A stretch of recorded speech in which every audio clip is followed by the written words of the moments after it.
صلی اللہ علیہ وآلہ وسلم ارشاد فرماتے ہیں، اس کے راوی حضرت حبر الامہ سید المفسرین رئیس المفسرین سیدنا عبداللہ ابن عباس رضی اللہ تعالیٰ عنہ ہیں کہ آقا کریم صلی اللہ علیہ وآلہ وسلم ذی الحجہ شریف کے پہلے 10 دنوں کی فضیلت بیان کرتے ہوئے ارشاد فرماتے ہیں کہ آقا کریم صلی اللہ علیہ وآلہ وسلم نے فرمایا،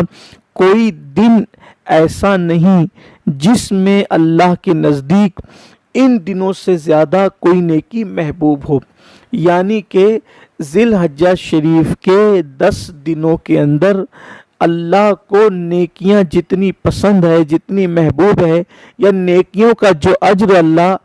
ان 10 دنوں میں عطا فرماتا ہے، ان کے علاوہ اور دنوں میں نیکیوں کا وہ صلہ یا وہ اجر بیان نہیں کیا گیا۔ یعنی کوئی عمل، کوئی نیکی اللہ کے نزدیک ان 10 دنوں سے بڑھ کر کے نہیں ہے۔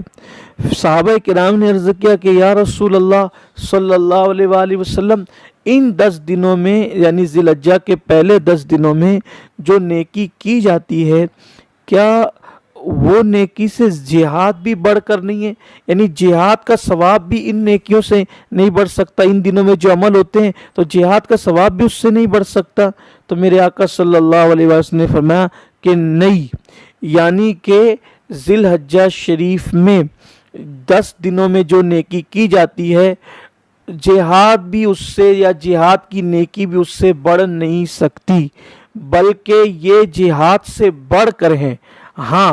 جہاد میں اگر کوئی بندہ شہید ہو جائے اور شہادت کا مقام حاصل کر لے، یعنی اپنا کچھ وہ لے جائے تو واپس نہ لائے، نہ جان لائے نہ مال واپس لائے، تب اس کی شہادت جو ہے ان نیکیوں سے بڑھ سکتی ہے۔ باقی کے شہادت کے علاوہ جو کچھ بھی اور دنوں میں آپ نے عمل کیا ہے، وہ ذی الحجہ شریف کے ان 10 دنوں کے اندر جو نیکی ہے وہ ہر نیکی سے بڑی نیکی اور بڑا صلہ پاتی ہے اور بڑا اجر پاتی ہے۔ میرے آقا صلی اللہ علیہ وآلہ وسلم کے دیوانوں، آپ اندازہ کریں اور غور فرمائیں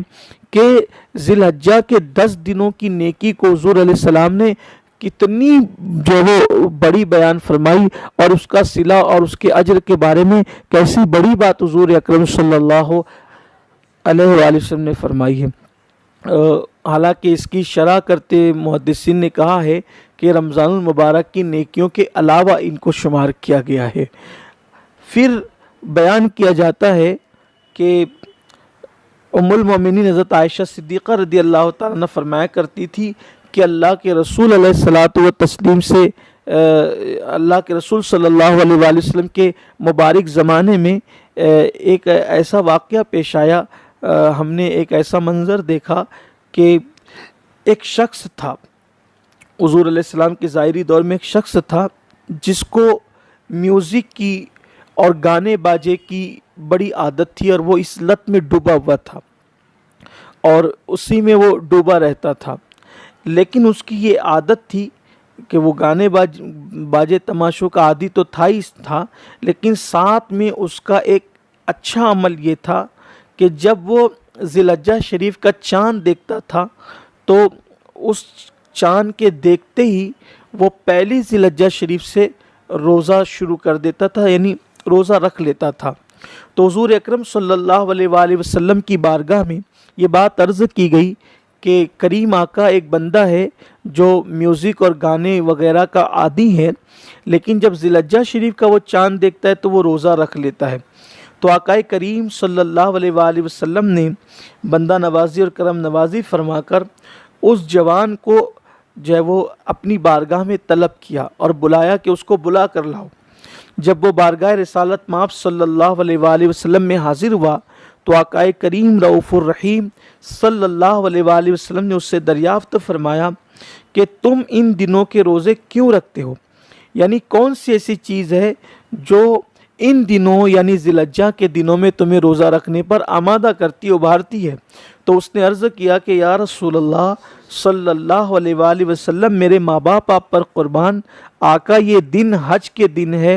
اور ان دنوں میں حاجی عبادت کرتے ہیں، تو میری خواہش یہ ہے کہ میں وہاں تو پہنچ نہیں سکتا، تو میں یہیں عبادت کر کے ان کی دعا میں اور ان کی عبادتوں میں بھی شریک ہو جاؤں۔ میری بھی شرکت ہو جائے کہ میں ان کی دعاؤں میں، ان کی عبادتوں میں، وہ عبادت کریں تو میں بھی عبادت کر لوں، وہ راتوں کو جگ رہے تو میں بھی راتوں کو جگ لوں، وہ ان کی عبادت میں میری بھی شرکت ہو جائے۔ تو کریم آقا صلی اللہ علیہ وآلہ وسلم خوش ہوئے اور اس جوان سے حضور علیہ السلام نے ارشاد فرمایا کہ ان 10 دنوں کے اندر جو تم روزہ رکھتے ہو تو ان میں سے ایک روزے کا ثواب ایسے ہیں جیسے کہ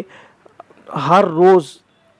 یعنی آقا علیہ السلام فرماتے ہیں ایک روزہ رکھنا ایسا ہے جیسے کہ سال بھر میں ہر دن تم نے روزے رکھے۔ اور پھر اس کے بعد یہ ہے کہ ایک روزہ رکھنے پر